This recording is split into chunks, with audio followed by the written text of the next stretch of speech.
டுகு ஆமா நீ மாமா கிட்ட வர மாட்டியா? வாடா கண்ணா.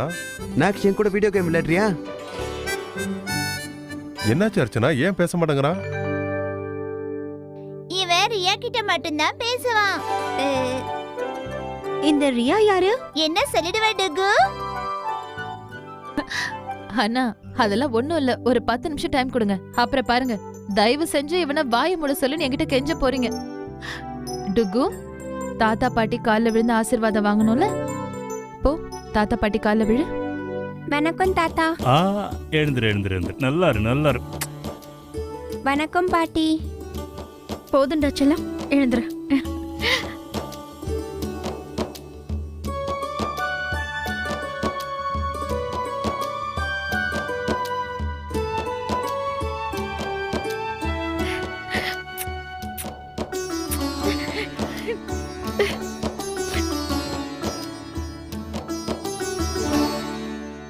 ஐயா நமஸ்காரம். வணக்கம் வணக்கம், வாங்க. அப்படியா? அர்ச்சனா எதுவும் சொல்லவே இல்லையே. இல்ல சாந்தி, அவ சொன்னா. நான் தான் போயிட்டு வான்னு சொன்னேன். இதுக்கு என்கிட்ட கேட்க வேண்டிய அவசியம் இல்லைன்னு சொன்னேன். ஏதோ அர்ஜென்ட்டா போறேன்னு சொன்னா. ஒருவேளை அவசரமா போனதுனாலதான் உங்ககிட்ட சொல்றதுக்கு அவளுக்கு நேரம் கிடைச்சிருக்காது சாந்தி. ஆமாங்க, அதெல்லாம் சரிதாங்க. இருந்தாலும் நக்ஷ் நல்லபடியா வீட்டுக்கு வர வேண்டாமா? என்ன ஏன் சாந்தி அப்படி சொல்ற? போன தடவை நடந்ததை நீங்க மறந்துட்டீங்களா? தோள்பட்டையெல்லாம் வலிக்குதுன்னு குழந்தை வந்து அழுதான். என்ன இருந்தாலும் அனன்யாவும் நக்ஷும் சின்ன குழந்தைங்க தானேங்க. அவங்கள பக்கத்துல இருந்து யாராவது பாத்துக்கணும். அர்ச்சனா பூஜைக்கு போயிருக்கால, பூஜையில எல்லாம் பிஸியா இருப்பா. அந்த நேரத்துல குழந்தைங்களை யார் பாத்துப்பா? இங்க பாரு சாந்தி, நீ எதை நினைச்சு கவலைப்படாம தைரியமா இரு. அப்படிலாம் ஒண்ணும் ஆகாது. ஒரு தடவை எதை நடந்துச்சு, மறுபடியும் அப்படி நடக்காது. சரி, எனக்கு நேரம் ஆச்சு, நான் மீட்டிங் கிளம்பிட்டு இருக்கேன். அப்புறம் பேசுறேன். சரிங்க.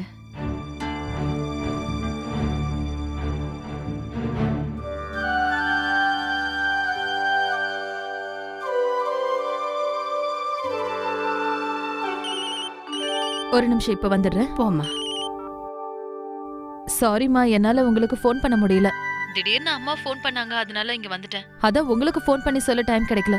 அம்மா கால் பண்ணாங்க, அந்த நேரத்துல முதல்ல அப்பாவுக்கு கால் பண்ணி இன்ஃபார்ம் பண்ணணும்னு தோணுச்சு. ஏன்னா ஆபீஸ்ல அவர் எனக்காக தான் வெயிட் பண்றாரு. அர்ச்சனா பரவாயில்ல, கார்த்திகோட அப்பா எனக்கு விஷயத்த சொல்லிட்டாரு. அதாவது கொஞ்ச நாள் அப்புறம் தான் அம்மா டுகுவுக்காக பிறந்த நாள் பூஜை பண்ணணும்னு முடிவு பண்ணிருந்தாங்க.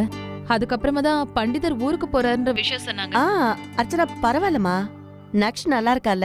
அனன்யாவுக்கு அவனுக்கு எதுவும் சண்டை இல்லல்ல? இல்லம்மா, 2 பேரும் அமைதியா தான் இருக்காங்க. அப்பாடா, இது வரைக்கும் ஒரு பிரச்சனையும் இல்ல. ஆனா என்ன இருந்தாலும் சின்ன குழந்தைங்கம்மா, குழந்தைங்களை நம்ம என்னைக்குமே நம்ப முடியாது. திடீர்னு குழந்தைங்க சண்டை கூட போட்டுக்குவாங்க. நீ தாம்மா கொஞ்சம் ஜாக்கிரதையா இருக்கணும். சரிங்கம்மா. அப்புறம் அர்ச்சனா, நக்ஷ் அங்க தானே இருக்கான், அவங்கிட்ட கொஞ்சம் போன் கொடுமா. அவங்கிட்ட நான் எடுத்து சொல்லிடுறேன். சரிங்கம்மா.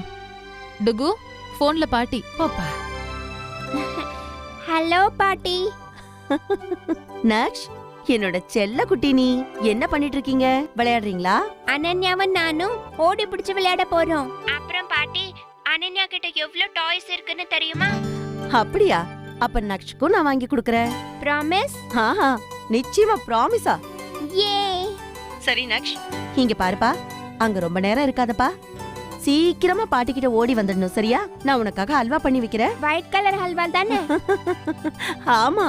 ஓகே. நக்ஷ், அங்க நிறைய சாப்பிட்றாத, அப்புறம் வயிறு ஃபுல் ஆயிடும். இங்க வந்தா உனக்கு பசியே எடுக்காது. பை பாட்டி. சரிடா செல்லம்.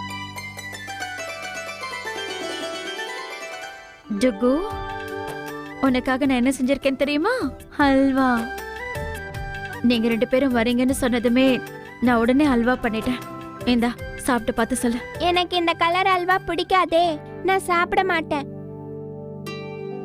டுகுக்கு கலர் போட்ட ஹல்வா பிடிக்காதுன்னு எனக்கு தெரியாதே. சரி, இந்தா பிஸ்கட் சாப்பிடு. பிஸ்கட் சாப்பிடுவல்ல? அம்மா, இவங்க கிட்ட நீங்களே சொல்லுங்க, எனக்கு இதெல்லாம் சுத்தமா பிடிக்காது. பரவாயில்ல டுகு, இவங்க உன்னோட பாட்டி தானே? ஆமாப்பா, நான் உன்னோட பாட்டி. நீங்க என்னோட பாட்டி இல்ல, நீங்க அனன்யாவோட பாட்டி, அவ்வளவுதான்.